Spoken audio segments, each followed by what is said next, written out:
Hello दोस्तों। तो आज हम बात करने जा रहे हैं मार्वल की वेब सीरीज मून नाइट के दूसरे एपिसोड के बारे में। और ये एपिसोड वहीं से शुरू होता है जहां पहला वाला खत्म हुआ था, जहां स्टीवन मार्क बनता है और फिर मार्क मून नाइट बनकर म्यूजियम में जैकल से लड़ता है। इसके बाद हम एपिसोड में देखते हैं जैसे ही स्टीवन अचानक नींद से उठता है तो देखता है वो अपने बेड पर ही है और उसका पैर उसने हमेशा की तरह बांधा हुआ है। उसे लगता है जो कुछ भी हुआ वो बस एक सपना था और कुछ नहीं। अब स्टीवन रोज की तरह अपनी जॉब पर म्यूजियम में जाता है तो देखता है वहाँ कुछ गड़बड़ हो रखी है। स्टीवन को अब सब कुछ ध्यान आ जाता है कि पिछली रात म्यूजियम में क्या हुआ था। स्टीवन म्यूजियम में काम करने वाले जेबी नाम के गार्ड को सीसीटीवी फुटेज चेक करने को कहता है और जैसे ही वो दोनों सीसीटीवी फुटेज देखना स्टार्ट करते हैं तो स्टीवन उस फुटेज में देखता है कि जो इजिप्शियन जैकल उसके पीछे पड़ा था वो कहीं भी सीसीटीवी फुटेज में नहीं दिख रहा। अब स्टीवन जेबी को कहता है कि वहाँ एक इजिप्शियन जैकल भी था जो अब इस सीसीटीवी फुटेज में नहीं दिख रहा। मगर जेबी को लगता है कि ये सब स्टीवन ने अकेले किया है और वह शेरलॉक होम्स की एक मशहूर स्टोरी हाउंड ऑफ बास्करविल का नाम लेके उसका मजाक उड़ाता है।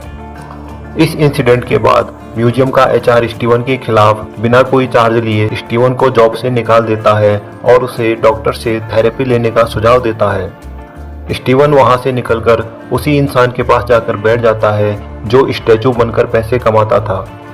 वहीं बातों बातों में उसे ध्यान आता है कि उसे एक स्टोरेज रूम की चाबी मिली थी जिसके जरिए वो कंफर्म कर सकता था कि वो कोई पागल नहीं है। वहाँ स्टोरेज रूम में पहुंचकर उसे अपनी दूसरी आइडेंटिटी मार्क का सारा सामान मिलता है जिसमें उसे एक बैग में गन, बहुत से पैसे, पासपोर्ट और एक स्कैरब मिलता है। स्टीवन उस स्कैरब को पकड़ता है और देखता है कि वह एक पर्टिकुलर डायरेक्शन को डायरेक्ट कर रहा होता है। तभी स्टीवन को वहाँ शीशे में मार्क दिखता है। अब स्टीवन इस बात से श्योर हो जाता है कि जो कुछ भी उसके साथ हुआ वो कोई सपना नहीं था। स्टीवन मार्क से कहता है कि जो कुछ भी उसके साथ हो रहा है वह क्यों हो रहा है, उसे सब कुछ जानना है। तो मार्क उसे सब कुछ बताने लगता है, जिसे सुन के स्टीवन मार्क को कहता है वो उसे अपनी बॉडी का कंट्रोल नहीं देगा और स्टीवन वहाँ पड़ा हुआ बैग लेके भागने लगता है। तभी उसके सामने खोंसू आ जाता है। खोंसू उसे बैग वापस रखने को कहता है मगर स्टीवन वहाँ से भागते भागते सीधा लायला के सामने पहुँच जाता है जो कि मार्क की वाइफ होती है और जिनका डाइवोर्स होने वाला होता है। वहीं स्टीवन और लायला की एक कन्वर्सेशन होती है।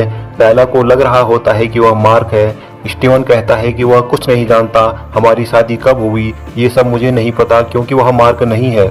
स्टीवन लायला से कहता है वो उसके साथ उसके फ्लैट में चले जहाँ वो उसे सब कुछ बताएगा। दोनों फ्लैट में जाते हैं और स्टीवन कहता है कि वह उसकी माँ का फ्लैट है जहाँ वो रहता है।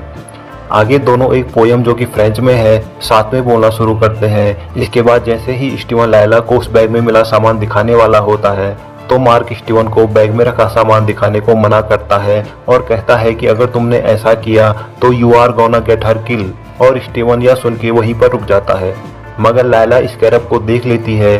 तभी दो पुलिस वाले स्टीवन के फ्लैट पे आते हैं। लायला वहां साइड में छुप जाती है। पुलिस वाले स्टीवन और उस बैग को अपने साथ ले जाते हैं। वो पुलिस वाले स्टीवन को एक सुनसान जगह लेके जाते हैं तो पता चलता है कि वो लोग आर्थर हैरो के आदमी हैं। वहीं दूसरी तरफ लायला वहां से स्कैरब लेके निकल जाती है। वहां स्टीवन की मुलाकात फिर से आर्थर हैरो से होती है।